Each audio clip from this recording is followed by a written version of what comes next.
తండ్రి అయిన దేవుని నామం నుండి ప్రభు అయిన యేసుక్రీస్తు నామం నుండి కూడి చేరి వచ్చిన సహోదరులు దేవుని ప్రియులు పరిశుద్ధులు అందరికీ ఈ సంధ్యావేళ శుభవందనాలు తెలియజేసుకునొచ్చు.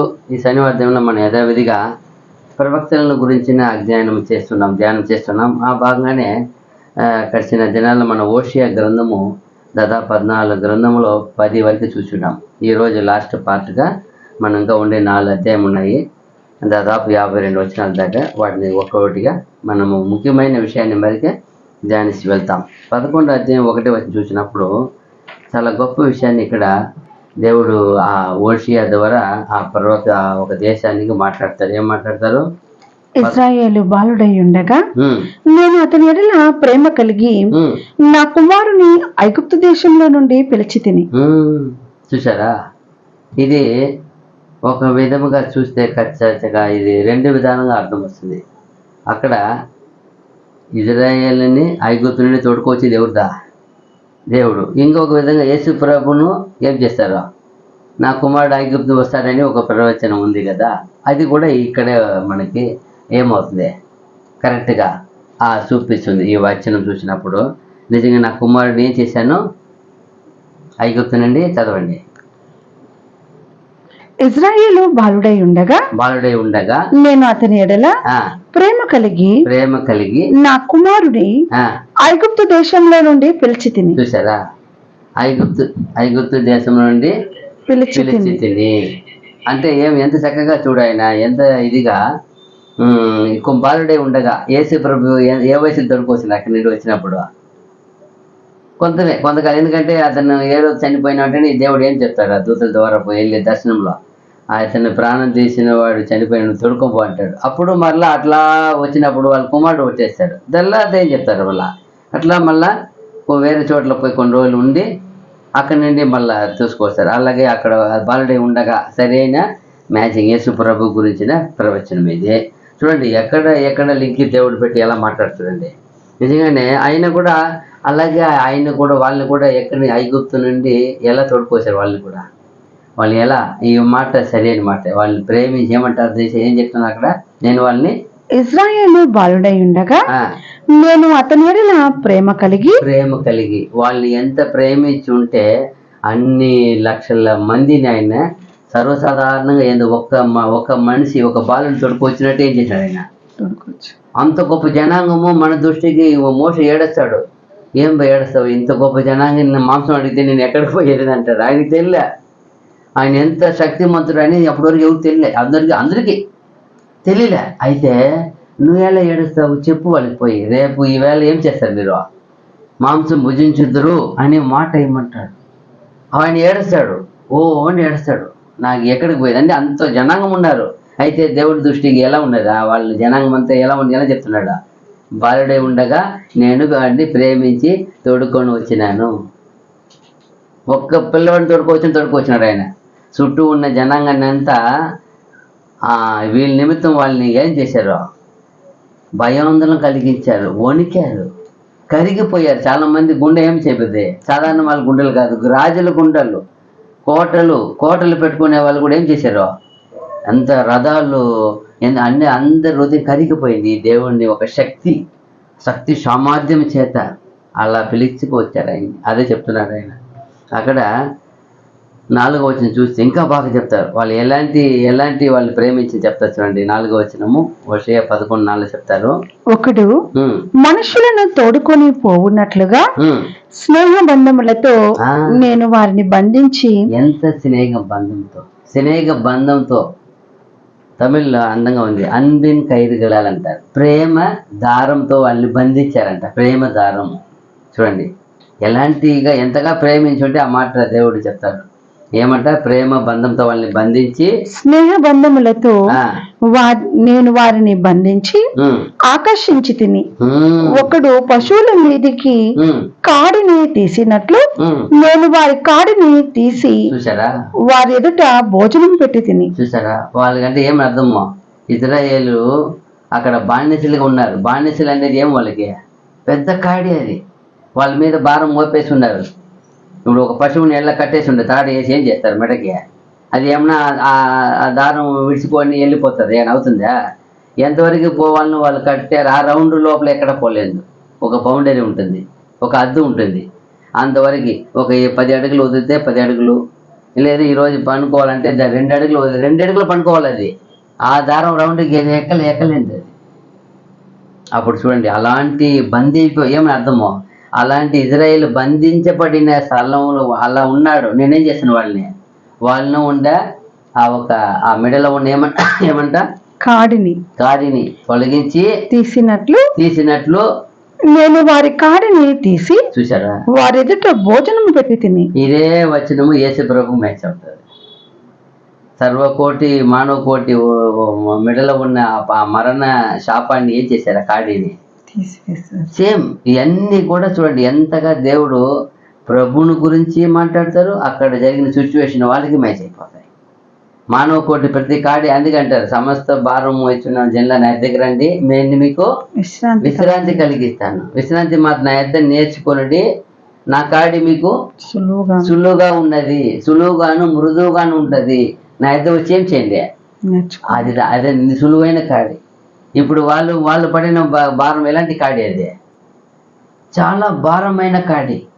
ఎలా హింస పెట్టారు, ఆ హింసను చూసే దేవుడు ఏం చేశారు, వాళ్ళ మీద ఆయన దిగి రావడానికి కారణమేమి, వాళ్ళు పడిన హింస. వాళ్ళు ఏమంట, ఆ అధిపతులు ఉన్నారే, వాళ్ళని పని చేపిస్తారు కదా, సూపర్వైజర్ ఏమంటారు తెలుగులో, ఫరో ఒక సైన్యాధిపతులు వాళ్ళు హింసించారు చూడు. వాళ్ళు హింసించేది చూసి వేదన పడి వచ్చారు. అయ్యో వాళ్ళ మొర నేను వినగానే వింటిని, వాళ్ళ బాధను చూసి తిని వాళ్ళని విడిపించాలి. ఏం చేశాను, నేను దిగి ఉన్నాను. మోషే దెబ్బ చెప్తారు ఆయన, మోషే నేను దిగి ఉన్నాను. ఎందుకు దిగాను, వాళ్ళని విడిపించాలా. నువ్వు పో, నేను నీకు తోడే ఉంటాను, నీతో ఉంటాను, పో.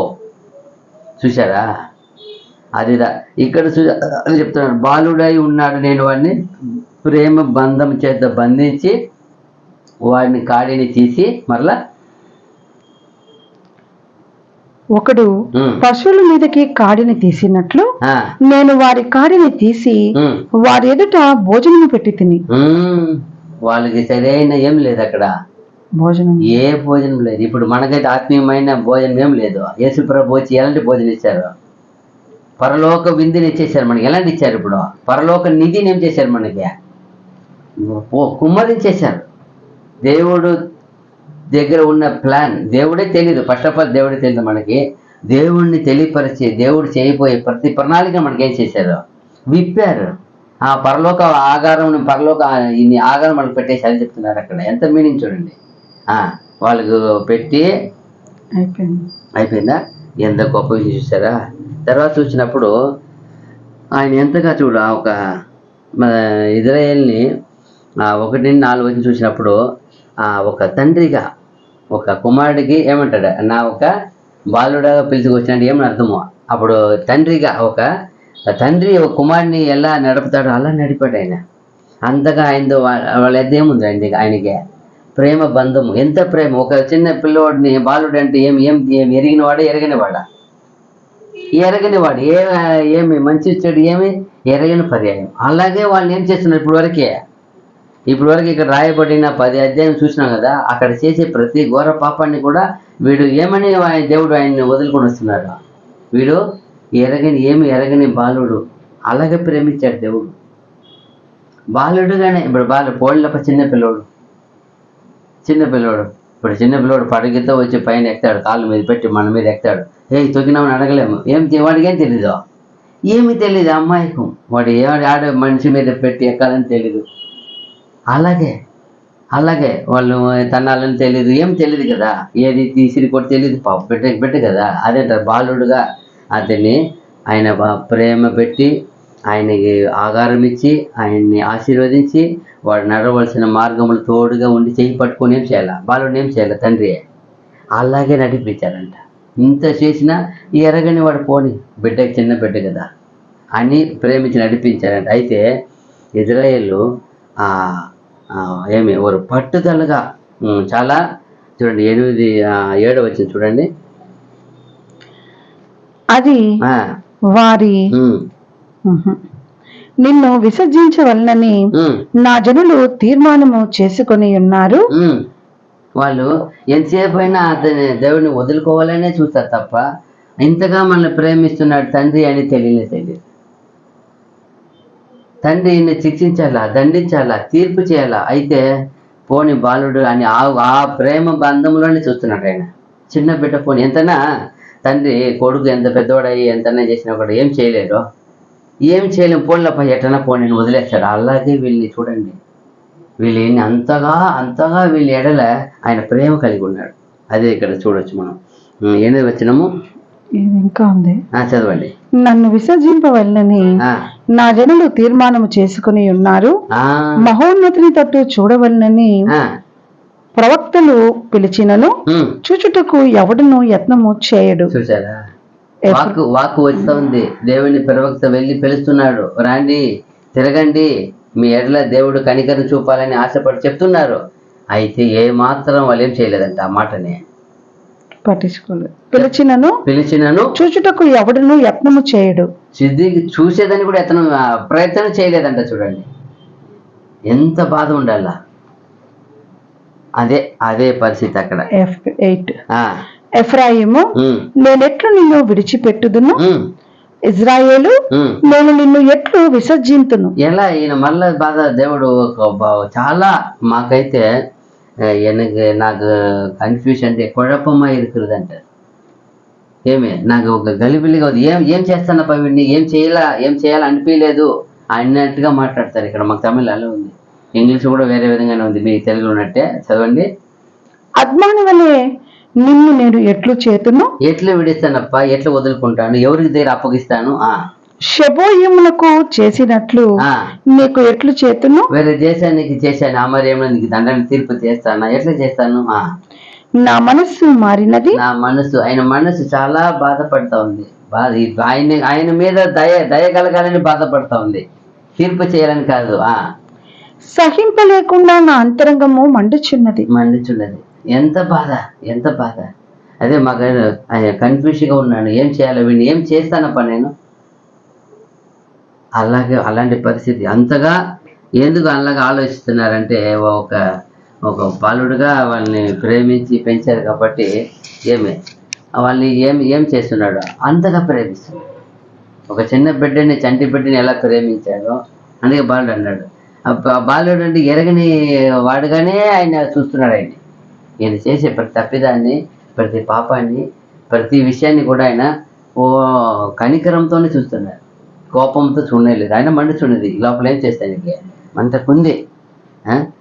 చూసినప్పుడు అయితే మరలా కూడా వాళ్ళు దేవుని గురి వ్యతిరేకంగా కలగాల చేస్తారని అది చూసినప్పుడు కింద 12వ వచనం చూస్తే,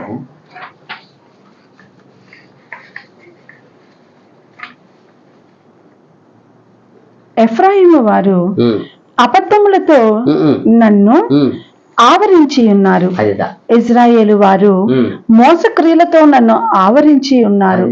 యూదా వారు నిరాటంకముగా దేవుని మీద తిరుగుబాటు చేయుదురు, నమ్మకమైన పరిశుద్ధ దేవుని మీద తిరుగుబడుదురు. చూసారా, దేవుడు దండించవలసిన వ్యక్తి ఆయన తీర్పు, ఆయన న్యాయ నీతికి. అయితే ఆయన కనికరం వల్ల ఆ దండని ఆపివేస్తుంది. ఆయన కనికరం ఉంది కదా, దానివల్ల వాళ్ళకి ఏమి చేస్తానో, వీళ్ళు ఎటు చేస్తాను, ఎవరికి అప్పగిస్తాను అని ఆ కనికరం వచ్చి ఆ చేయబోయే ఒక దండని ఆపివేస్తుంది. అదే ఇక్కడ చూడవచ్చు మనం. చూసినప్పుడు ఆయన సింహం వల్ల గర్జించడానికి ఉన్నాడంట. 12వ వచనం చెప్తారు, ఏం చెప్తారు, అదే 12. ఇంకా చూసినప్పుడు ఎంత చూడండి, దాదాపు ఈ అధ్యాయం ఉండేది ఎన్ని వచ్చిన అందేనా, 12వ వచనాలే ఉండేది. ఎంత బాగుంది చూడండి. దేవుడు ఒక తండ్రిగా అతను ఒక ప్రేమించారు. ఆయన ఆశీర్వాదం కూడా మరవలేదంటే వాళ్ళు ఆశీర్వదిస్తున్నాడు. అయితే వాళ్ళు కృతజ్ఞత లేని వాళ్ళుగా ఉన్నారు. వాళ్ళు పిలిచినను తిరగనంటారు. దేవుడైతే వాళ్ళు మారు మనసు పొందాలని కాచుకొని ఉన్నాడు. ఏం చేస్తున్నాడు, కాచుకొని ఉన్నాడు. అయితే వాళ్ళు తిరుగుతారని ఎంతో ఆశపడుతున్నాడు. దండానికి బదులుగా కనికరం చూపుతాడు. అయితే దేవుని యొక్క పవిత్రతను వాళ్ళు ఎంతగానో మీరిపోతున్నారు. ఏమాత్రం వాళ్ళు వ్యర్థమైన వాటిని అపవిత్రత ఏం చేస్తున్నారు, అదిదా ఇక్కడ చూసేది వాళ్ళకి. అందువలన విమోచన రక్షణ అనేది చాలా దూరంగా ఉంది అంట. ఆయన రక్షించాలి వాళ్ళని. అయితే వీళ్ళు ఆ విషయం మాత్రం చాలా రక్షణ పొందుకునే మాదిరిగా లేదు వాళ్ళు. అయితే ఇక్కడ బాధపడుతున్నారు. చూసినప్పుడు ఆయన దేవుడు ఎందుకు వాళ్ళని అంటే పాపముని విడిచిపెట్టి వస్తే అంగీకరిస్తాడు ఎవరైనా సరే. ఇక్కడ ఎందుకు వాళ్ళని అంతగా వాళ్ళని వాక్కు పంపుతారంటే పాపం విడివాలని. వాక్కు ఎందుకు వస్తుంది, అందరికి ఎందుకు వచ్చింది భూమి మీద, ప్రతి మానవుడికి ఎందుకు వచ్చిందంటే వచ్చి ఏం చేసింది ఆ వాక్కు, మనలో ఉన్న చీకటి ఆ పాపాన్ని ఏం చేస్తుంది, వెలిగిస్తుంది, అది వెళ్ళిపోతుంది. చీకటి ఏమవుతుంది, వెలుగు వస్తే అందుకంటాడు యేసుప్రభు, నేను భూమికి వచ్చి ప్రతి వాడిని ఏం చేశాడు, వచ్చినాను వెలిగించడానికి వచ్చాను. ఎంత గొప్ప విషయం అది చెప్తున్నాడు. వాళ్ళు దేవుడు ఎంతసేపైనా మీరు పాపమును విడిస్తే, పాపమును మీరు ఒప్పుకొని విడిచిపెట్టేస్తే దేవుని కనికరం పొందుతారు, దయ పొందుతారు, ఆశీర్వాదం పొందుతారు. కానీ ఎంత వేచి ఉన్నాడు. అయితే వాళ్ళు ఏమాత్రం ఆ విషయానికి మాత్రమే, అందుకే దేవుడు అందుకే ఒక అద్దెలు పడి పాపం విషయంలో మాత్రం ఆయన కాంప్రమైజ్ అవ్వడు. నువ్వు ఎప్పుడు పాపం విడిచిపెడతావో దయ పొందుకుంటావు. గొప్ప విషయం ఇక్కడ చూసినప్పుడు. తర్వాత 12వ అధ్యాయంలో 1వ వచనం చూసినప్పుడు, ఎఫ్రాయిము గాలిని మేయిచున్నాడు, తూర్పు గాలిని వెంటాడుచున్నాడు, మానక దినమెల్లా అబద్ధమాడుచు బలాత్కారము చేయుచున్నాడు. అంటే ఏమని అర్థము, గాలి మేయిచున్నాడు ఏమని అర్థము? ఒట్టి మాటలు, గాలి మాట, అబద్ధం మాటలు అంటారు కదా. ఏమంటారు ఈ కాలంలో, వాడు చెప్పు కోతకు వస్తాడండి. కోత అంటే ఏం అర్థము, ఆ ఒట్టి వాక్కు మాత్రం ఉంటుంది. అది ఏం చేసి ఉండదు, అది జరిగింది కాదు, జరగబోయేది కాదు, ఏది లేకుండా కథలు, ఒట్టి కథలు. అది గాలి మాట్లాడంట. గాలి మేయిచున్నాడు ఏమనుంది ఆడ, ఎఫ్రాయిము గాలిని మేయిచున్నాడు, తూర్పు గాలిని వెంటాడుచున్నాడు, మానక దినమెల్లా అబద్ధమాడుచు. అబద్ధాన్నిదా గాలి, ఒట్టి మాట, కోతగాడు అంటాడు. ఒట్టి మాటలు చెప్పి బలాత్కారము చేయుచున్నాడు. ఏంది బలాత్కారం? ఎవరినైనా అన్యాయంగా ఏం చేస్తారు, వాళ్ళ దగ్గర తీసేసుకుంటున్నాడు, పీక్కుంటాడు. ఏమంటారు, దొంగలు వచ్చి ఒక రౌడీలు వచ్చి తీసుకుపోతారు కదా, ఆ అమ్మాయి అనమాట బలాత్కారం చేసేది. వాళ్ళు చూడండి నేరుగా పోతారు, ఎవరికి భయపడరు, మామూలు అడుగుతారు, ఎవరు ఏం సంబంధం ఉండదు, ఇవ్వంటే ఇవ్వాలంతే. లేకపోతే ఏం చేస్తారు, వాళ్ళని బెదిరించడము, చంపేసేదా, నరికేసేదా, చేయగా తీసేదని. వాళ్ళు భయపడి ఏం చేసేది ఎవరైనా. చూడు ఈ కాలంలో చాలా మంది గన్ను ఎత్తుకొని పోయి అక్కడక్కడ చూపించేసి అన్ని పెరుకొని పోతూ ఉంటారు, చూస్తుంది అన్ని ఇదిలో చూస్తాం మనం కొన్ని ఇదిలో. అప్పుడు బాగా చూడండి, ఏమిలా గన్ను పెట్టుకొని వాళ్ళని మనిషి దగ్గర ఏం చేశాడమో, దోచుకోవడం అన్యాయంగా. అదే చెప్తారు. అలాంటి పని ఏం చేస్తారంటే వీళ్ళు బలాత్కారము చేయుచున్నారు. జనులు అశూరియులతో సంధి చేసెదరు, ఐగుప్తునకు తైలము పంపించెదరు. చూసారా, వీళ్ళు అశూరులతో ఏం చేస్తున్నారు, మళ్ళా సంధి చేసుకున్నారు, వాళ్ళతో ఫ్రెండ్షిప్ చేసేస్తున్నారు.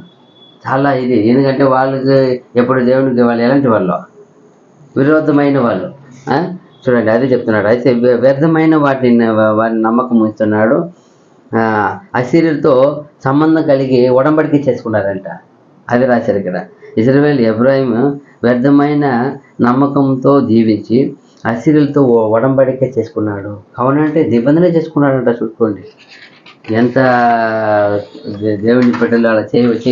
అన్యులతో పోయి ఏం చేయకూడదు, అన్యులతో సహవాసమే ఎక్కువ అంటే అదే పాపము. ఇంకా వాళ్ళతో తీర్మానం ఒడంబడికంటే అది ఇంకా ఎంత విరోధమైన పని. అందుకంటారు ఈ లోక ఒక విషయంలో, ఈ లోక జీవితంలో మనము దేవుణ్ణి మరిస్తేనే అలాంటివి చేస్తారంట. ఎవరు చేస్తారంట ఈ పని అంటే, దేవుణ్ణి మర్చిపోయే వాళ్ళు ఏం చేస్తారంట, పోయే అన్యుల జాతులతో పోయి సంబంధం కలిపి వాళ్ళతో అన్ని చేసేస్తే వివాహం అని చేసుకుంటే ఏం చేసేది. ఇప్పుడు అన్ని విషయం బాగుంటారు, వివాహం వచ్చినప్పుడు వాళ్ళు అనుకోలేదుగా అన్నిలు ఉన్నా కూడా పర్వాలే అంటారు, అటు ఇటు ఉన్నా పర్వాలే అంటారు. ఎట్లా మరి? విశ్వాసము లేకుండా పోయి చేసేది ఎంత ఘోరమైన పని అది.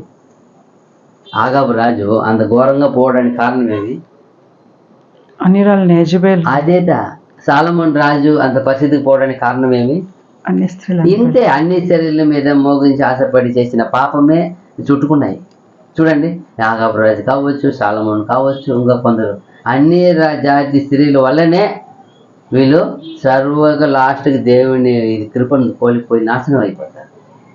వాళ్ళ గొప్ప పేరుని కూడా ఏమీ లేకుండా అయిపోతారు.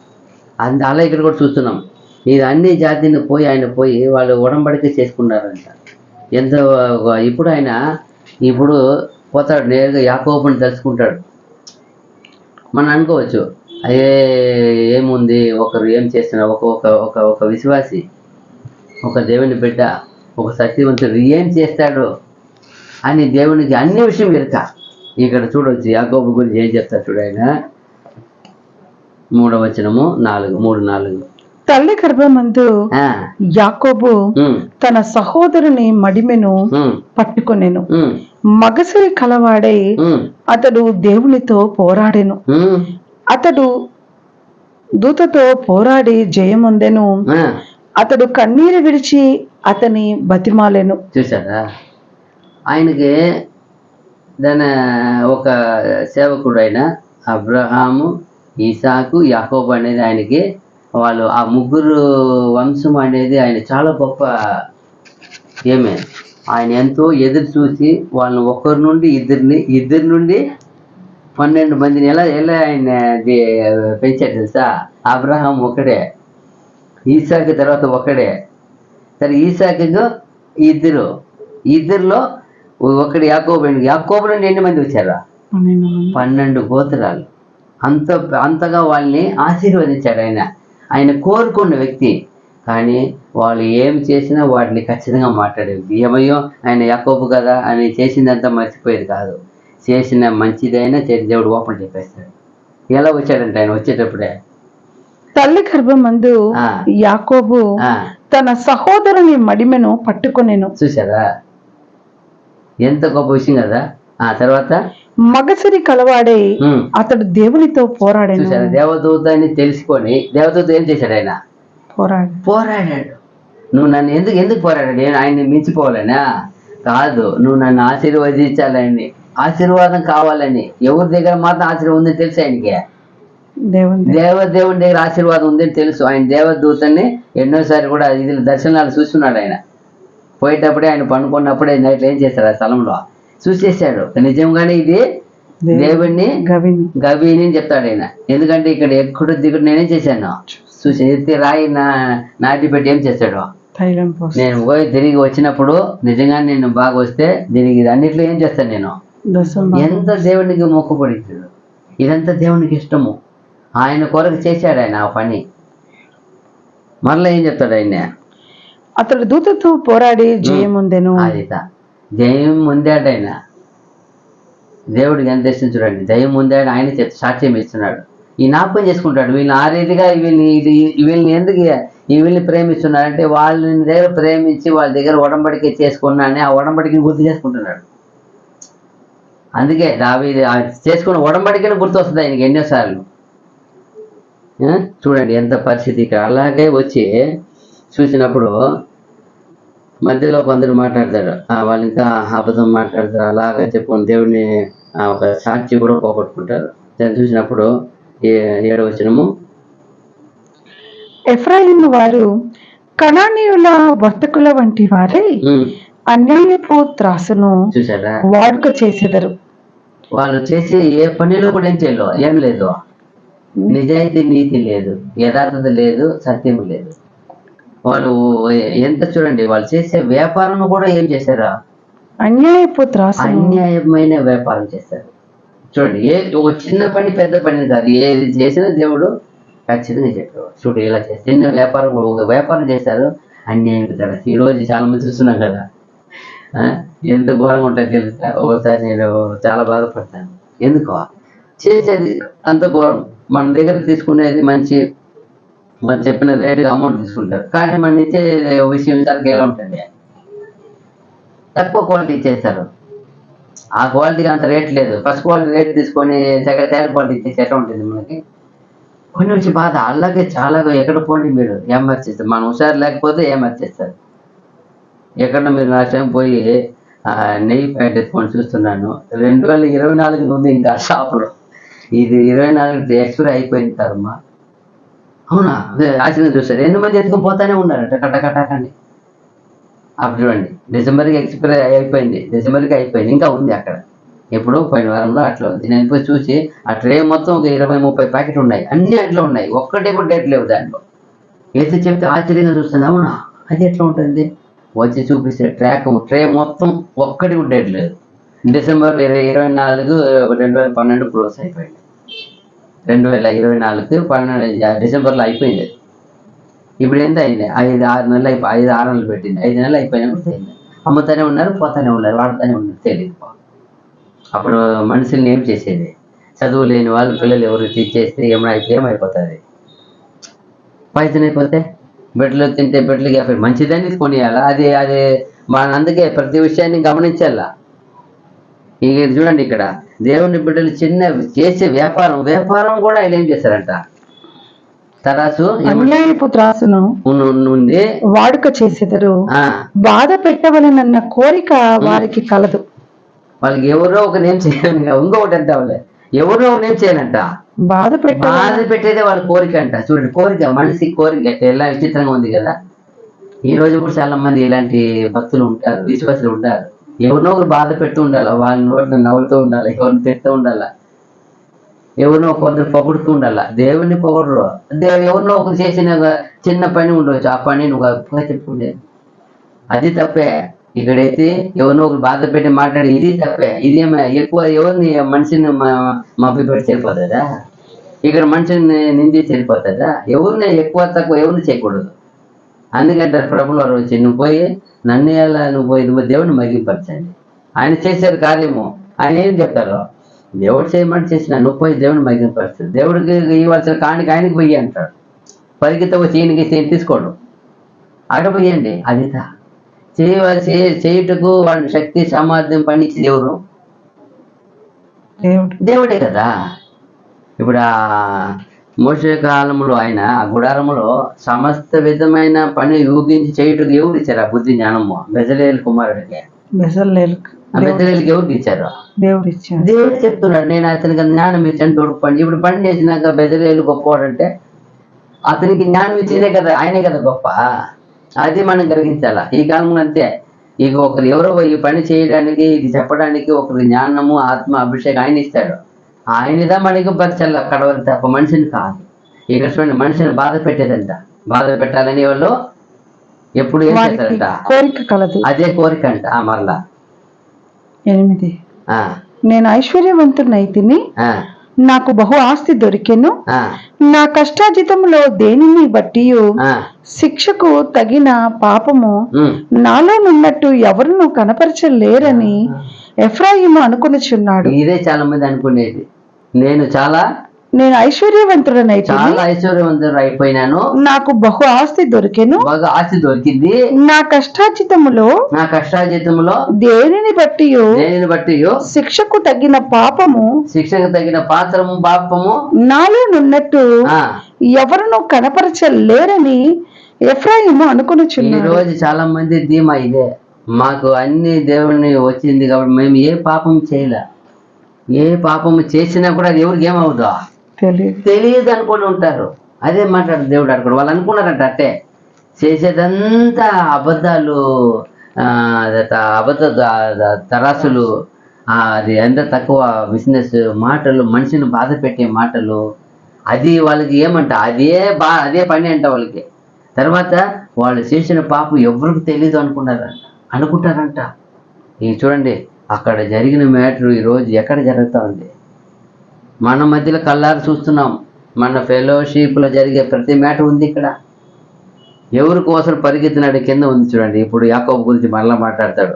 12వ వచనము, యాకోబు తప్పించుకొని సిరియా దేశములోనికి పోయెను, భార్య కావాలనని ఇజ్రాయేలు కొలువు చేసెను, భార్య కావాలనని అతడు గొర్రెలు కాచెను. ఆయన తమిళ అడగారు, ఒక పెన్నుకాక ఓడిపోయి ఆడి మేస్తాను, సింపుల్గా చెప్పేశారు. మాకు ఒక పెన్నుకాక అంటే ఒక అమ్మాయి కోసం వెళ్ళి ఆ గొర్రెలు మేపినాడు ఆయన.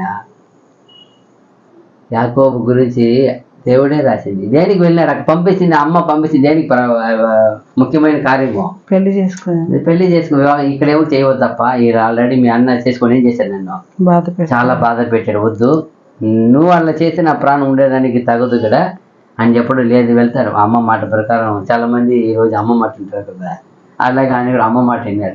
వెళ్ళాడు. వెళ్ళి ఆయన అన్న కూతుర్ని, మా అమ్మ కూతుర్ని చేసుకున్నాడు.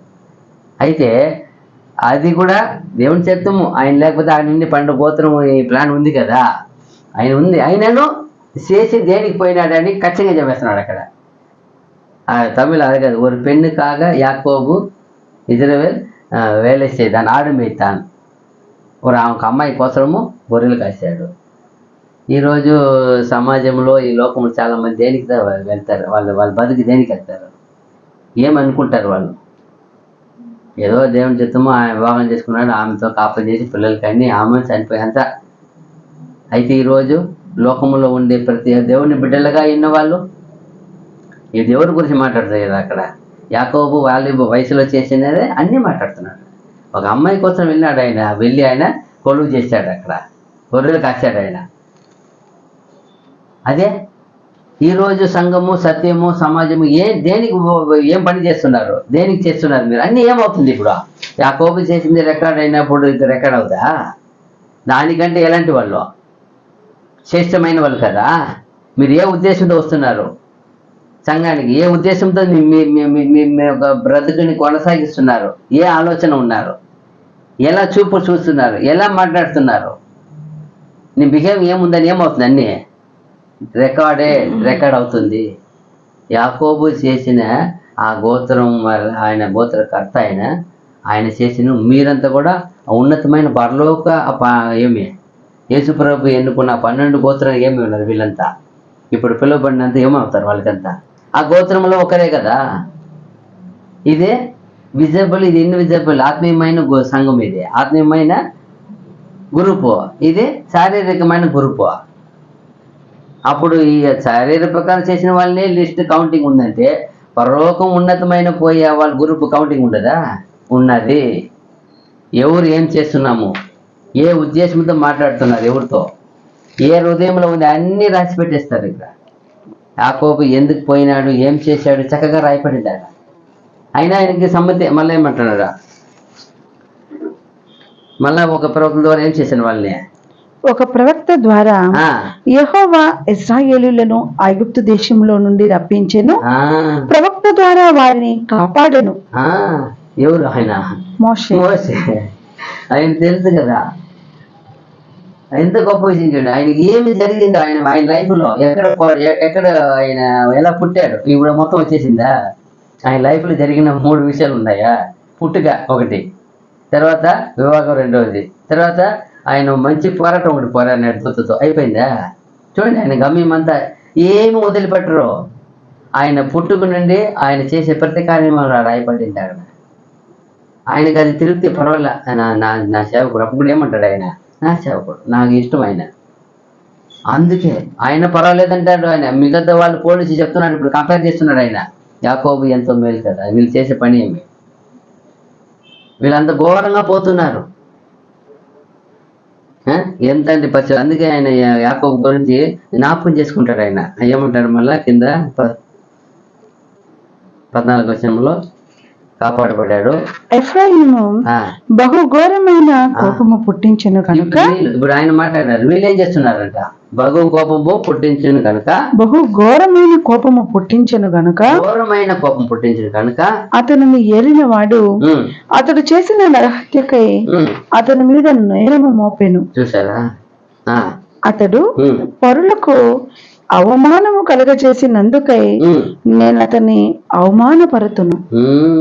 ఇక్కడ ఇజ్రాయేల్ ఇప్పుడు ఉన్న ప్రస్తుతం ఇజ్రాయేల్ అక్కడ మాట్లాడే వాళ్ళు వ్యర్థమైన ఆరాధన, వ్యర్థమైన సంభాషణ, వ్యర్థమైన సహవాసము, ఉడంబడిక, అబద్ధాలు ఇవంతా ఉంది. అయితే యాకోబు ఒక జీవితాన్ని కంపేర్ చేసి వస్తున్నాడు. ఆయన పుట్టుక ఎలా ఉంది, ఆయన పోరాటం ఎలా ఉంది, ఆయన మారు మనసు ఎలా ఉంది, ఆయన ఆశీర్వాదం ఎలా ఉంది. మారు మనసు పొందాడు. ఆయన దూతతో పోరాడు ఏం చెప్తున్నాడు? మారు మనసు కోరుకుంటున్నాడు ఆయన. ఏమన్నా ఉంటే ఏం చేయనన్ను అవన్నీ సరే ఆయన బలి ఇచ్చి ఏం కోరుకుంటున్నాడు? వాళ్ళ దగ్గర అన్ని దగ్గర విడిపించి ఏం చేస్తాడు? మీరు ఏమైనా ఉంటే అన్ని తెచ్చి ఏం చేసేయండి, అది ఏం చేయండి అంటారు. అక్కడ అందరినీ తిప్పుతున్నాడు. తనతో పుట్టిన సంతతి వాడిని ఏం చేస్తున్నాడు? ఆయన ఖండిస్తున్నాడు.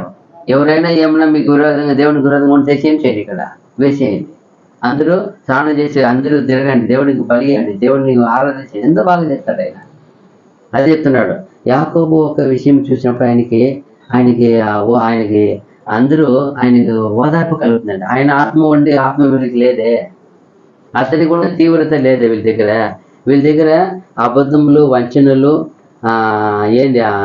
బలాత్కారం చేసేది, ఇదంతా వీళ్ళు ఒక ఆత్మీయదానికి పడిపోయేది. ఆత్మీయ విషయం ఎందుకు పడిపోతుందంటే శరీర విషయంలో ఏం చేసేది, బలాత్కారాలు ఉండేది, వంచన చేసేది, అబద్ధాలు చెప్పేది, ఏమైపోతుంది, ఆత్మీయత ఎరగదు కదా. అదే చెప్తున్నాడు ఇక్కడ. చూసినప్పుడు అప్పుడు దేవుడు వాళ్ళు ముందు ఎంతో కాలం ముందు ఉన్న జీవితాన్ని ఒకసారి జ్ఞాపకం చేసుకుంటారంట, వీళ్ళు కంపేర్ చేసి చూస్తారంట. ఇప్పుడు ఎంతసేపైనా అబ్రహాం జ్ఞాపకం చేసుకుంటాడు, లోతుకి ఏమన్నా వచ్చినప్పుడు కాపాడాలి ఎవరు జ్ఞాపకం చేసుకుంటాడా. ఇప్పుడు దావీదుని వాళ్ళ వంశంలో ఉన్న ఏ రాజు ఏం చేసిన ఎవరు జ్ఞాపకం చేసుకుంటాడా. ఎందుకు అంతకు ఇష్టంగా జీవించారు. ఇక్కడ కూడా అదే యాకోబుని జ్ఞాపకం చేసుకుంటాడు. వీళ్ళు అలా ఎఫ్రాయిం వాళ్ళ విరోధంగా చేస్తున్నారు, అందువల్ల జ్ఞాపకం చేసుకుంటాడు మళ్ళా. అందుకే మనిషి బయట కనపరిచే ఒక ఆరాధన చాలదంట, మనసులో నీతి, యథార్థత, సత్యంతో ఆరాధించాలంట. బయట కనబడేట్టుగా వచ్చి నమస్కారం చేసేది, పాల్గొనేది మంచిది, అది ఒక వంతు. దానికంటే ముఖ్యం ఎక్కడ అంటారంట, హృదయంలో ఉండాలి. అదే అంటే ఇక్కడ వాళ్ళ దగ్గర హృదయంలో లేదంట, ఎఫ్రాయిం దగ్గర బయట లేదంట. వేషం కూడా కొన్నిసార్లు వేషాలు మాట్లాడతారంట, మళ్ళీ ఎంతసేపు వ్యర్థంగానే వాళ్ళ ఆరాధన ఉందంట. అంటే దేవుడు లేని జీవితం ఎంత వ్యర్థమైనది వీళ్ళు చూడవచ్చు అంట. ఈ అధ్యాయంలో వాళ్ళు దేవుడు లేని జీవితం జీవిస్తున్నారు అని దేవుడు ఎదుగుని వెళ్తున్నాడు, వాళ్ళు వద్దంటారు, నిరాకరిస్తున్నారు దేవుడిని. అయితే మళ్ళీ తర్వాత చూసినప్పుడు అక్కడ లాస్ట్ వచ్చింది ఏముంది, 14 అయిపోయిందా. అదే ఇక్కడ ఘోర పాపం మళ్ళీ తీర్పు గురించి మాట్లాడతారా. 13వ అధ్యాయం 1వ వచనము. ఎఫ్రాయిము మాట్లాడినప్పుడు భయము కలిగెను, అతడు ఇశ్రాయేలు వారిలో తన్ను గొప్ప చేసుకునేను. తరువాత బయలు దేవతను బట్టి అపరాధి అయి అతడు నాశనం పొందెను. చూసారా వాళ్ళు ఎఫ్రాయిం ఎంతనా అదే చెప్తారు కదా. వాళ్ళు ఇశ్రాయేలు ఎందుకు వాళ్ళు ఎడబాటు అంటే వాళ్ళు దేవుని నుండి ఏం చేశారో తొలగిపోతున్నారు. విగ్రహం దగ్గర ఎంత దగ్గరికి పోతారో అంతగా దేవుని నుండి ఏమైపోయినారు, వాళ్ళు దూరంగా వెళ్ళిపోయినారు. తమ్ముడు అదే ఇక్కడ చెబుతారు. ఎప్పుడైతే ఘోరమైన పాపం, విగ్రహారాధన, వ్యభిచారం ఎక్కడైతే వాళ్ళు ఈ విషయంలో వెళ్తారో, ఏ మనిషి అయినా సరే, వెంటనే వాళ్ళు ఎంత మాత్రం దేవుని నుండి ఏం చేశారు, వాళ్ళే దూరంగా వెళ్ళిపోతారు, ఆటోమేటిక్గా వెళ్ళిపోయేది. అదంట దేవుని ఒక తీర్పు. నాకు ఇష్టలు కాని వారిని ఏం చేస్తారంటే ఎప్పుడు కానీ తొలగిచ్చేస్తారంట. ఎందుకంటే ఆయనకి ఇష్టం లేని పని ఘోరమైన పాపం అది. అదే అంట వీళ్ళు చేసేది. చూడండి, విగ్రహారాధన చేసి ఏమంట వాళ్ళు ఇంకా రాజకీయాలు దిగిపోయారంట. అక్కడ ఏం చెప్తారు కింద, ఇప్పుడు వారు పాపము పెంపు చేయుదురు, తమకు తోచినట్టు వెండితో విగ్రహములను పోతపోయుదురు, అదంతయు పనివారు చేయు పనియే. వాటికి బలులను అర్పించువారు దూడలను ముద్దు పెట్టుకొనుడని చెప్పుదురు. ఎంత పరిస్థితి అయిపోయిందంటే, ఇక్కడ మనకి వాక్యం ఉంది, మీరు కుమారుని ఏం చేయాలని ఉంది, యేసుప్రభుని ముద్దు పెట్టుకొని ఉంది. అక్కడ ఏం చేశారు చూసారా, వాళ్ళు దూడని చేసి దూడని ఏం చేయమంటారంట, ముద్దు పెట్టుకు. ఎంత ఘోర పరిస్థితి చూడండి. ముద్దు అంటే ఎంత ఇష్టంగా ప్రాణంగా ఉండేవాళ్ళది కదా ముద్దు పెడతాము. వాళ్ళకి ఏముంది అని అర్థము, ప్రాణము. యేసుప్రభు మనకు ప్రాణం ఇచ్చారు, ఆయన ముద్దు పెట్టడం న్యాయమే. ఆయన అందుకే ఆ స్థితి వచ్చి ఆయన పాదాల దగ్గర ఏముంది తుడిసి నిత్యం ఎక్కడ ముద్దు పెడుతుంది ఆమెకి, చూడండి. ఎందుకంటే అది న్యాయం. అందుకే ఆమె చెప్తారు, ప్రభు విస్తారంగా ప్రేమించింది, విస్తారం ఏమైపోయింది, ఆయన విస్తారం పాపం క్షమించబడే. ఈరోజు అంతే, చాలా మంది దేవుణ్ణి విడిచేసి విస్తారంగా దేన్ని ప్రేమిస్తారో, లోకాన్ని ప్రేమించేది, లోక ఆశల్ని ప్రేమించేది, లోకం ఉండే అన్ని వస్తువుల్ని ప్రేమించేది. ఎప్పుడైతే దేవుడు కాకుండా ఏది ప్రేమిస్తావో, అది ఈవెన్ భార్య కావచ్చు, పిల్లలు కావచ్చు, ఆస్తి కావచ్చు, పని కావచ్చు, బతుకు కావచ్చు, ఎవ్రీథింగ్ దేవుడిని తప్ప ఏది ప్రేమిస్తావు అది ఏమైపోతుంది, విగ్రహారాధన అయిపోతుంది. ఇదే చేసేది వీళ్ళు. దేవుడిని తప్ప, దేవుడికి ఇవ్వాల్సిన స్థానం తప్ప ఏది ప్రేమించినా అది ఒక ఐడియల్ వర్షిప్, అది విగ్రహారాధన. అలాగే ఇక్కడ అన్నిట్లో వాళ్ళని చూడండి ఎలా ఏ విషయంలోనూ వాళ్ళు లోకములోనే ఉన్నారు. ఏమంటారు మళ్ళా 3వ వచనమా? కాబట్టి వారు ఉదయమున కనబడు మేఘము వలెను, పెందలకడ గతించు ప్రాతకాలపు మంచు వలె నుందురు. ఎందుకు మేఘము ఉదయకాలం మేఘం అన్నారు? ఉదయం చూసినప్పుడు బాగా చల్లగా వచ్చేస్తుంది, ఎప్పుడు వాన పడిపోయి అనిపిస్తుంది. కొంతసేపు ఏమైపోతుంది ఎండ వచ్చినప్పుడు, సూర్యుడు వచ్చిన ఇమ్మీడియట్. అలాంటి వారు అంటే వాళ్ళు అంటే ఊరికే ఏమి బిల్డప్ మరి వచ్చి చూపించేది. అలాగే ఏమో ఇంకొకటి అంటారు, ఇంకోటి పెందలకడ గతించు ప్రాతకాలపు మంచు వలె మంచి కూడా. మంచి ఊరుకు అయితే వాన పడి తడిచిపోయినట్టు అనిపిస్తుంది. ఎండ వచ్చినట్టు ఏమైపోతాయి, మంచి ఉన్న శ్వాస ఆచుగా ఏముండదా, ఆ గుర్తులు కూడా ఉండవు. అంత ఎండ పవర్గా ఏమి చేయని నిలవలేదు. అది అంటారా? కళ్ళములో నుండి గాలి ఎగరగొట్టు పొట్టు వలెను, కిటికీలో గుండా పోవు పొగ వలెను నుందురు. చూసారా? గాలి వలె, పొట్టు వలె, పొగ వలె ఉన్నాయేమంటే అదంతా ఒక క్షణంలో ఏమైపోయేది. ఇదంతా క్షణంలో మరుగైపోయేది. మరి ఆ మరి ఉందంట ఇప్పుడు వాళ్ళు ఉన్నారంట. క్షణం కనపడేది చూస్తే అంత మరి వాళ్ళు అంటే ఏమర్థమో వేషధారణగా ఉన్నారని, లోకులుగా ఉన్నారని. అదే అన్ని చెప్పి మళ్ళా ఆయనను దేవుడు వాళ్ళ కొరకు ఏం చేస్తాడు తెలుసా? 3వ వచనంలో ఏం చెప్తాడు? 3, 4 అయిపోయిందా? 3 అయిపోయింది. 6 చదవండి. తర్వాత వారికి మేత దొరకగా వారు తిని తృప్తి పొందిరి. తృప్తి పొంది గర్వించి నన్ను మరచి. వాళ్ళు అయినా కూడా వాళ్ళు తిని తృప్తి పొంది మరచి. చాలా మంది దేవుని దగ్గర మేలు పొందుకొని అనుభవించేసి ఆయనే నాకేం చేసినాడు అన్నట్టు అడుగుతారు చాలా మంది. అది చాలా బాధ. పైనుంచి మహా ఎంటకు కాలిన అరణ్యములో నిన్ను స్నేహించిన వాడను నేనే. తరువాత వారికి మేత దొరకగా వారు తిని తృప్తి పొందిరి. చూసారా? తృప్తి పొంది గర్వించి నన్ను మరచిరి. చూడండి, వాళ్ళకి మేత దొరికింది, మేత ఇచ్చినాడు, తిన్నారు, తృప్తి పొందారు, తృప్తి పొంది మర్చిపోయినారు. ఎవరు ఇచ్చినారు కూడా గుర్తకథ లేదు. ఈ రోజు చాలా మంది ఇలా ఉన్నారు. ఒక మేలు పొందుకొని ఆ మేలు పొందిన వ్యక్తిని ఎవరు ఆయన వల్ల నాకేం చేసినాడు, అది ఎంత బాధ, ఎంత బాధ. అది దేవుడికి వ్యతిరేకమైన భావం. అంటే ఇవి కూడా అదే ఇలాగే ఎబ్రాహిం వాళ్ళు వరే ఉన్నారు. వీళ్ళు కూడా తిని తృప్తి పొంది దేవుడిని మర్చిపోయినారు. పెట్టిన దేవుడే, ఆకారం పెట్టింది ఎవరు? ఆయన పెట్టాడు. అది మంచి దీపం ఇచ్చింది ఎవరు? ఆయన. పాపం కడిగింది ఎవరు? ఆయన. నీతి రాజ్యాన్ని వారసు చేసింది ఆయన మర్చిపోయేది. ఎంత ఘోరమైన పరిస్థితి చూడండి. ఇక్కడ కూడా ఇజ్రాయేల్ ఇలా చేసినారని ఈ ఓషే దగ్గర ఇన్ని మాట్లాడిస్తున్నారు ఆయన. చెప్పు చెప్పు చెప్పు. చూడండి, ఎవరు వినలేదు. పోయి ప్రవక్త చెప్తూ ఉంటే ఎంత బాధ ఉండాలా, ఎంత భయం ఉండాలి ఆయనకి. ఎప్పుడు ఏం చేయదు. ఎందుకంటే వీళ్ళు ఒక్కరా కూడా ఏం లేదు వాళ్ళ దేవుని భయము. దేవుని భయము భక్తి అనేది ఒక్క ఎవరికి లేనట్టుగా ఉంది. ఈడ ఎవరు ఒకరు కూడా లేదా ఆడ. చూడండి మరలా ఏమంటారు, 9వ వచనము. ఇశ్రాయేలు, నీ సహాయకర్తనగు నాకు నీవు విరోధివై నిన్ను నీవే నిర్మూలము చేసుకొని చిన్నావు. చూసావా? ఇజ్రాయేలు నేనెవరు? నీ సహాయకర్తనగు నాకు నీవు విరోధివై నిన్ను నీవే నిర్మూలము చేసుకొని అంత అతనే ఏం చేస్తున్నాడు? అతనే ఏమంటారు కదా, అతనే గొంత తవ్వుకుంటున్నాడు అని. అతనికి పాపం చేసి చేసి చేసి ఏమైపోతున్నాడంట, నిన్ను నీవే నిర్మూలన చేసుకునే పరిస్థితి వస్తుంది. అతనే దేవునికి ఇప్పుడు విరోధి పాపం చేసి ఆటోమేటిక్ ఏమైపోతారు? ఈయనలో పూర్ణమైన వెలుగు ఉంది. ఇప్పుడు చీకటి వెలుగుగా చేశారు. వెలుగు వద్దని చీకటి చేసుకుంటూ పోతే చీకటికి అప్పుడు వెలుగు ఏమైపోతుంది? ఆటోమేటిక్ ఏమైపోతుంది? మైనస్ ప్లస్ అయిపోతాయి.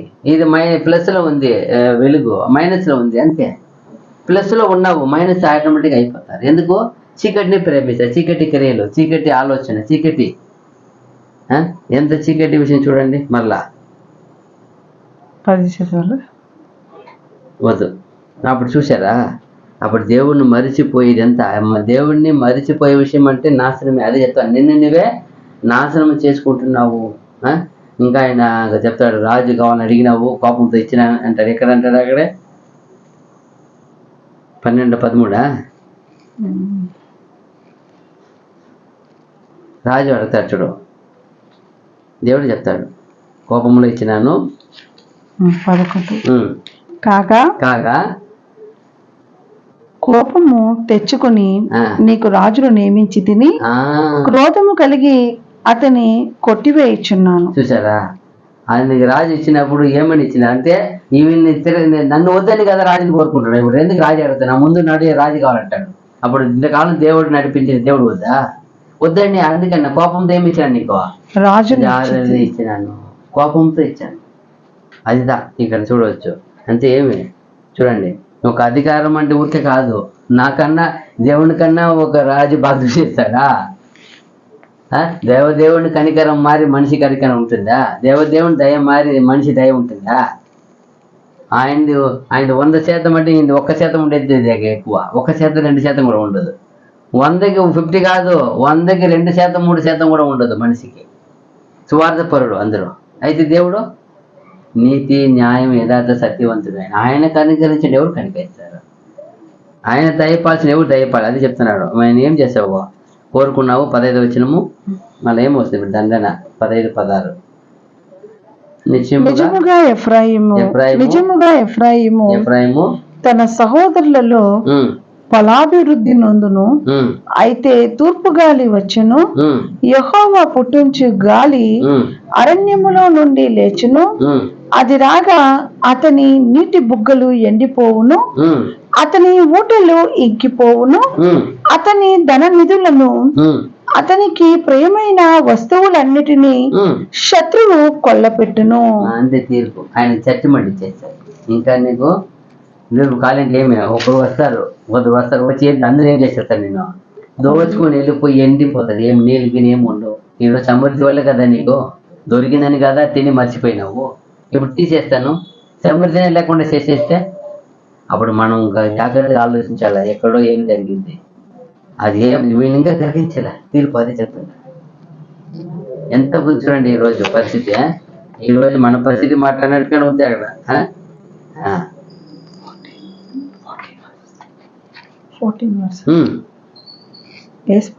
చెప్పండి, చదవండి. 14 అయినను పాతాళ వశములో నుండి నేను వారిని విమోచింతును, మృత్యువు నుండి వారిని రక్షింతును. ఓ మరణమా నీ విజయం ఎక్కడా? ఓ మరణమా నీ ముళ్ళెక్కడా? అని చూసారా, ఇది ఎక్కడ వర్షం? ఇది అంత పరిస్థితులు కూడా ముఖ్యమైన యేసు ప్రభు చేయబోయే గొప్ప కార్యం ప్రవచనం ఎక్కడ ఉంది? ఇక్కడ ఉంది. ఎక్కడ? 13లో 14 వచనం ఉన్నాయి చూడండి. యేసు ప్రభు గురించిన ప్రవచనం. ఇక్కడ మళ్ళీ ఏమని అర్థమైంది? వాళ్ళ పాదాలను పోయి నశింప చేసినాను, వాళ్ళని తిరిగి ఏం చేస్తాను, మళ్ళీ నేను లేపుదాన్ని వాగ్దానం చేస్తున్నాడు. అయినా వాళ్ళకి తెలియదు పాపం. అయితే అందరూ తిరిగి వస్తారు. అయితే ఇది ఎక్కడ ఉంది? ఎవరు అడిగే మాట? ఎవరు అడుగుతారు ఈ మాట? అడిగింది ఎవరు? యేసు ప్రభు అడుగుతారు. ఓ నీ మరణమ్మా నీ ముళ్ళెక్కడ? గొప్ప విజయం ఎక్కడ? గొప్ప ప్రవచనం కదా యేసు ప్రభు చేసిన గొప్ప ఉన్నతమైన ఆయన మాట ఇది. ఎందుకంటే ఆ రోజు మరణాన్ని ఏం చేసేసినాడు? ఆయన బంధించి పడేశాడు. ఆయన మింగి వచ్చినాడు. చెప్పాలని ఏం చేశాడు? మింగి వచ్చాడు. మరణమే లేక ఆయన తీసుకున్నాడు ఆ అధికారాన్ని. అదిదా మనం చూడవచ్చు. గొప్ప విషయం ఇక్కడ 16 వచనము. శోమ్రోను తన దేవుని మీద తిరుగుబాటు చేసిన కనుక అది శిక్ష నొందును. జనులు కత్తిపాలగుదురు, వారి పిల్లలు రాళ్లకు వేసి కొట్టబడుదురు, గర్భిణీ స్త్రీల కడుపులు చీల్చబడును. ఆ కాలంలో దేవుని ఒక తీర్పు వచ్చినప్పుడు ఎవరికి ఏం లేదు అక్కడ. ఎందుకంటే అంత ఘోర పాపం చేసేసారు. ఎంత ఘోర పాపం! అదా దేవుని విధంగా చేసినప్పుడు అయ్యో అనిపిస్తుంది. అయితే ఆయన చేసేది, ఆయన ఎన్నోసారి హెచ్చరిక ఎక్క తిరిగి చేసి పంపి మాటలు ఇచ్చినా కూడా మారు మనసు లేని జీవితం అనేది ఎప్పటికైనా నాశనమే. మారు మనసు అనేది ఇంపార్టెంట్ కదా. చూడండి అక్కడ ఎంత ఉంది కదా.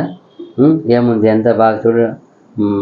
ఒకటిలో చూసినప్పుడు పాపము, దేవుని యొక్క ఆదరణ, అగంభావం ఏమి, అన్యాయం, బలత్కారం, ఎన్ని విషయం చెప్పారు చూడండి. అక్కడ ఒక పాపం వస్తే మహిమ అనేది ఆతమడికి తరిగిపోతాయంట. పాపం వచ్చినప్పుడు ఇజ్రాయేల్ ఒకప్పుడు చాలా గొప్ప పొగడబడిన వ్యక్తి అంట ఆ దేశం అంటే. అయితే పాపం ఎప్పుడు వచ్చి వాళ్ళలో వచ్చి పడిపోయినారో అప్పుడు ఆ మనుషులంతా చాలా కూలిపోయినారంట. దేనికే వాళ్ళకి అర్థం ఇదేంది, ఇది ఎందుకు గొప్పగా వాళ్ళు మగిమగా మాట్లాడపడేది, మరి ఏమి ఇలా కూలిపోయారంటే వాళ్ళలో పాపం వచ్చింది. పాపం వచ్చినప్పుడు అక్కడ ఏమి ఉండదు, నిలబడేది ఉండదు, పడిపోయేది ఉండదు, పడిపోతారు. అదే తీర్పు, దేవుని తీర్పు వచ్చినప్పుడు ఖచ్చితంగా అప్పుడు ఎప్పుడైతే మనకి విజయం రావాలంటే అక్కడ దేవుని యొక్క దయ పాలించాలంట, కనికరం ఉండాలంట, నిజాయితీ నీతి ఉన్నప్పుడు ఆయన దయ పాలించి నిలబెడతారంట. ఇదే చూపిస్తుంది ఈ అధ్యాయము. తర్వాత 14వ అధ్యాయం 1వ వచనం. ఇదే లాస్ట్ 9 వచనాలు ఉన్నాయి. ఇజ్రాయేలు, నీ పాపము చేత నీవు కూలితివి కనుక నీ దేవుడైన యెహోవా తట్టుకు తిరుగుము. ఇక్కడ ఈ ఒక అధ్యాయంలోనే చాలా గొప్ప, ఇంతవరకు చెప్పారు కదా అన్నిటికీ ఇక్కడ గొప్ప ఆశీర్వాదం ఇచ్చేసారు ఆయన. ఎంత గొప్ప విషయం అంటే ఇది ఒకటే, తిరుగుమంటాడు కదా. అప్పుడు ఏమంటారు ఇజ్రాయేలు, మాటలు సిద్ధపరచుకొని యెహోవా యొద్దకు తిరుగుడి, మీరు ఆయాసముతో చెప్పవలసినదేమనగా మీరు ఆయనతో చెప్పవలసినదేమనగా మా పాపములన్నిటినీ పరిహరింపుమా, ఎడ్లకు బదులుగా నీకు మా పెదవుల నర్పించుచున్నాము. ఇప్పుడు వాళ్ళు వచ్చి వాళ్ళే ఇప్పుడు మాట అది చెప్తున్నాడు, నువ్వు మాట ఏం చేయను, హృదయం మార్చుకొని కనికరమైన మాట. చాలా మంది మాటలని తెలుస్తుంది వాళ్ళు ఎలా ఉన్నారని. మాట ఎలా ఉండాలి మనిషి మాట అంటే, దానిలో దయనీయమైన, కరుణ కలిగిన, అది ప్రేమ కలిగిన, అది ఆప్యాయతంగా ఉండాలి. మాట ఎలా ఉండాల మనిషి మాటలే కదా. ఇక్కడ చూడండి చెప్తారు, మీ మాటలు ఏం చేయాలి. ఫస్ట్ ఆఫ్ ఆల్ మొదటి నీ మాటను ఏం చెయ్యి, ఏం చెప్తున్నారు, మా పాపములన్నిటినీ పరిహరింపుము, ఎడ్లకు బదులుగా నీకు మా పెదవులను అర్పించుచున్నాము, నీవు అంగీకరింపదగినవి అవే మాకున్నవి. పాపములు ఒప్పుకొని 2వ వచనం, మాటలు సిద్ధపరచుకొని యెహోవా యొద్దకు తిరుగుడి. ఫస్ట్ ఆఫ్ ఆల్ ఏం సిద్ధపరచుకోవాలా, మాటలు. ఇప్పుడు మనము ఒక ఆయన దగ్గర పోయి ఏదో మనకు అర్జెంట్ అయిపోయింది, ఆపద అయిపోయింది, కావాలా, ఆయన దగ్గర ఉంది తెలుసు, పోయి ఎలా మాట్లాడాలి, ఎలా అడగాల, ఎలా అడుగుతాం, అధికారంతో అడుగుతామా లేదా తగ్గించుకొని వినతి చూపి అడుగుతామా? అలాగ పొమ్మంటున్నారు. ఇప్పుడు మాటలు మీరు ఏం చేయండి, సిద్ధపరచుకొని యెహోవా యొద్దకు తిరుగుడి. మనం ఎవరు తిరిగినా కావచ్చు, మన మాటలు ఎలా ఉండాలని ఉంది, వాక్యం ఎలా ఉంది, ఉప్పు వేసినంత రుచికరంగాను అదిదా కృపా సహితముగా. మీ మాటలు ఎలా ఉండాలా, షార్ట్గా ఉండాలా, స్వీట్గా ఉండాలా, ఉప్పు వేసినంత రుచికరంగా ఉండాలా. మీ ప్రేయర్ చెప్తా, ప్రభు విస్తారమా వాళ్ళు చేసినట్టు ఏం చేయవద్దు, నువ్వు విస్తారంగా వద్దు, క్లుప్తంగా, దేవుడికి నీ అన్ని ఎరుక, చాలా అది చెప్తాడు. చాలా నీ మాటలు ప్రతి ఒక్కరు కూడా ఏముండాలా, అది ఉప్పు వేసేంత రుచిగా ఉండాలంట. అప్పుడు రుచిగా ఉండే ఎలా మాట్లాడాలా, ఎంత బాగుండాలి, అది ఇంకా వినాలా అనిపిస్తుంది కదా. అదిదా మాట, అదిదా ప్రభు చెప్పింది, అదిదా అపోస్తలులు చెప్పింది. అలాంటి మాట ఇక్కడ ఎలా అది చెప్తాం, మీ మాటలు సిద్ధపరచుకొని పోండి, దేవుని సమాజానికి వెళ్తాము, ఎలా మాట్లాడాలి, దేవుడు వాళ్ళ ఎలా మేము వినాలా, ఎలా నేను ఆరాధించాలా, ఎలా శుద్ధించాలా, ముందుకేం చేయాలా, సిద్ధపరచుకొని పోవాలా. మనమే సిద్ధపాటు లేకపోతే అదిదా సిద్ధపాటు. ప్రభు ఎప్పుడు కానీ ఏ కొండ ప్రసంగం ఇచ్చినా ముందుగానే ఎక్కడ పోయి ఉంటాడు ఆయన, ప్రార్థన. తర్వాత ఇచ్చిన వెంటనే ఎక్కడికి వస్తాడు, ఒంటరిగా ప్రార్థన. అప్పుడు ప్రేయర్కి ఎంత దేవునితో ఎంతగా ఆయన సిద్ధపాటు పడి వస్తారు కదా. అదిదా ఇక్కడ మాటలే ముఖ్యం. మనిషి ఏం చేయాలా, మనిషిని గుర్తెరిగేది, మనిషిని చెప్పేది. ఇప్పుడు కొందరు మాట వెళ్ళినప్పుడు మార్గంలో చాలా అభ్యసంగా ఉంటుంది, ఆ మాట వినలేం. మనమే చెవుని ఏం చేస్తాం, ఒక పక్క కప్పుకుంటాం, వద్దు స్వామి ఆ మాటలు వినలేం. అంత వినలేని అంత గలీజు మాటలు ఎలా ఉంటుంది? అదే కొన్ని చోట్ల మంచి రాగాలతో పాటలు వెళ్తూ ఉంటుంది ఎక్కడ మైక్లో, అప్పుడు అది ఏందో మంచి పాట వస్తుంది, వినాలనిపిస్తుంది. అన్ని మాటలే, ఒక మనిషి పాడతాడు, ఒక మనిషి అభ్యాసంగా అదిదా ఏ మాట మన మాటగా ఉంది, అందులో ఆనందించే విధంగా ఉందా, ఆలకించే విధంగా ఉందా, ఆశ్చర్యించుకునే విధంగా ఉందా? ఈరోజంటాడు మీరు మాటని సిద్ధపరచుకొని రండి. సిద్ధపరచాలి. మన ఎవరు, మనం ఎలా మాట్లాడాలి, మనకి యేసుప్రభు అందుకంటాడు నేను స్వయంగా ఏం చేయలేను, మాట్లాడలేదండి. అప్పుడు మనము ఎలా మాట్లాడుతున్నాం, స్వయంగా మాట్లాడుతున్నామా? అలాగే ఉంది ఈరోజు. అలా కాదు, మనం ఏది మాట్లాడాలా, ఏది మాట్లాడకూడదు, ఏది చూడాలా, ఏది అన్నీ మనకి ఇచ్చారు దేవుడు. మనం కూడా లోకస్తుల వల్ల విచ్చలవిడిగా ఉండకూడదు. మన చూపు, మన మాటలు, మన అన్నీ విచ్చలవిడిగా ఉండి దేవుడు లెక్క చూపేవాడు. యాకోబు ఒక ఆమె కోసం పోయి గొర్రెల కాశని తెలుసుకోలేదా? మీకు చేసి తెలీదా? తెలుస్తుంది. మళ్ళా 4వ వచనము, వాళ్ళని ఏం చేస్తాను ఇప్పుడు, వారు విశ్వాసఘాతకులు కాకుండా నేను వారిని గుణపరచుదును, వారి మీద నిన్న నా కోపము చల్లారెను, మనస్ఫూర్తిగా వారిని స్నేహితులు. ఇక్కడ నుండి దేవుడు వాళ్ళని మన్నించేస్తాడు. వాళ్ళు మారు మనసు పొందారు, తిరిగి వచ్చారు. ఎందుకంటే మాటలు సిద్ధపరచుకోవడం ఆయన వచ్చారు. వచ్చినప్పుడు ఆయన చెప్పిన వాగ్దానం చూడండి, కింద 6వ వచనంగా బాగా చెప్తాడు. 5 చెట్టునకు మంచు ఉన్నట్లు నేను అతని కుందును, తామర పుష్పము పెరుగునట్లు అతడు అభివృద్ధి నొందును. చూసారా, ఇంకేదో ఆ బ్లెస్సింగ్, ఆశీర్వాదం. లెబానోను పర్వతము దాని వేళ్ళు తన్నునట్లు వారు తమ వేళ్ళు తన్నుదురు, అతని కొమ్మలు విశాలముగా పెరుగును. చూసారా, ఒలివ చెట్టునకు కలిగినంత సౌందర్యము అతనికి కలుగును, లెబానోనుకున్నంత సువాసన అతనికి ఉండును. చూసారు ఎంత విషయం చూడండి. ఆయనకి అన్ని కలుగును కలుగును కలుగును కలుగు అంత ఆశీర్వాదం. దేవుడి దగ్గర తిరిగి వచ్చినాక ఎంత ఆశీర్వాదం చూడండి. ఆయనకి తిరిగి లేపేస్తారంటే వాగ్దానం ఎక్కడ చేసే చూసారా, తిరిగి లేపుతా. ఎంత గొప్ప విషయం ఇక్కడ ఈ ప్రవక్త ద్వారా రాశారు చూసారా, ఎంత గొప్ప విషయం రాశారండి. ఎక్కడన్నా ఉందా తిరిగి లేపే విషయం? ఎక్కడన్నా ఉందా? ఎక్కడా లేవు. యేసుప్రభు చేయబోయే గొప్ప ప్రవచనం ఇక్కడ రాశారు. ఎంత గొప్ప విషయం చూడండి. ఈ యొక్క విషయాలు ఎప్పుడైనా మీరు ధ్యానించండి, ఈ 14వ అధ్యాయాన్ని. మరలా 7 అతని నీడ యందు నివసించు వారు మరలి వత్తురు, ధాన్యము వలె వారు తిరిగి మొలుతురు, ద్రాక్ష చెట్టు వలె వారు వికసింతురు, లెబానోను ద్రాక్షరసము వాసన వలె వారు మరలింతురు. అన్ని ఆశీర్వాదించారు, లైన్గా చేశాడు. మళ్ళీ అంటాడు విగ్రహం ఇంకా ఏం చేయనంట. వాళ్ళు చెప్తారు, ఎఫ్రాయిము బొమ్మలతో నాకిక నిమిత్తమేమి, నేనే ఆలకించుచున్నాను, నేనే ఎఫ్రాయిమును గూర్చి విచారణ చేయుచున్నాను, నేను చిగురు పెట్టు సరళ వృక్షము వంటి వాడను, నా వల్లనే నీకు ఫలము కలుగును. జ్ఞానులు ఈ సంగతులు వివేచింతురు. అది జ్ఞానులు ఇప్పుడు ఎక్కడ వచ్చినా తెలుసా, అంత్యకాలంలో జ్ఞానం ఎక్కువ అయిపోతుందంట. ఏం చేస్తారంట, అందరు జ్ఞానం ఎక్కడుంది వెతుకుతారంట, వెతికి ఏం చేస్తారంట, బుద్ధిమంతులు వాటిని గ్రహింతురు. ఏలయనగా యెహోవా మార్గములు చక్కనివి, నీతిమంతులు దాన్ని అనుసరించి నడుచుకొందరు గాని తిరుగుబాటు చేయువారు దారికి అది అడ్డము గనుక వారు త్రొట్టిల్లుదురు. అంతే. ఇక్కడ మంచి ఒక గొప్ప విషయం చెప్పారు. యేసు ప్రభు కాలంలో చెప్పు మంచి విషయం చూడండి. అక్కడ జ్ఞానులు ఏం చేస్తారంట, జ్ఞానులు సంగతులను వివేచింతురు. ఇప్పుడు ఎవరు ఆ జ్ఞానులు? ఇప్పుడు ఎవరు ఉన్నాము? ఆ దేవుని వాక్యం వచ్చిన మనమే ఆ జ్ఞానులు. మనకి ఇచ్చారు ఆయన. ఆ జ్ఞానాన్ని ఏం చేశారు?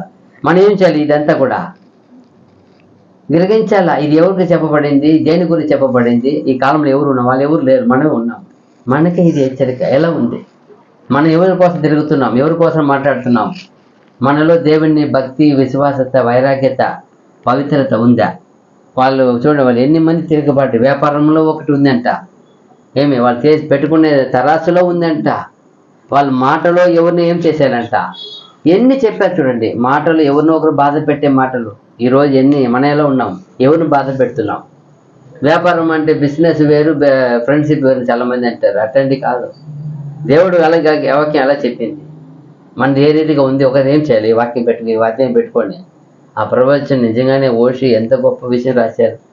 ప్రభువుని గురించిన ప్రవచనం రాసేది అంటే ఎంత గొప్ప ఆశీర్వాదం. దానిలో కూడా అన్ని విషయంలో వాళ్ళని ప్రభువుని గురించి 2-3 చోట్ల వచ్చింది ఆయన. కాబట్టి మనం చెల్ల ఈ ఒక వాక్య ప్రకారం ఓషియా గారు చెప్పిన ప్రకారము ఈ వాక్యాన్ని అంతా మనము బాగా ధ్యానించి, గ్రహించి, తీర్మానించి, జీవించి గొప్ప ఆశీర్వాదం పొందినట్లు తండ్రి దేవుడు మనందరికీ సహాయం చేయను కాక. మీ అందరికీ వందనములు. God bless you. ఆమేన్.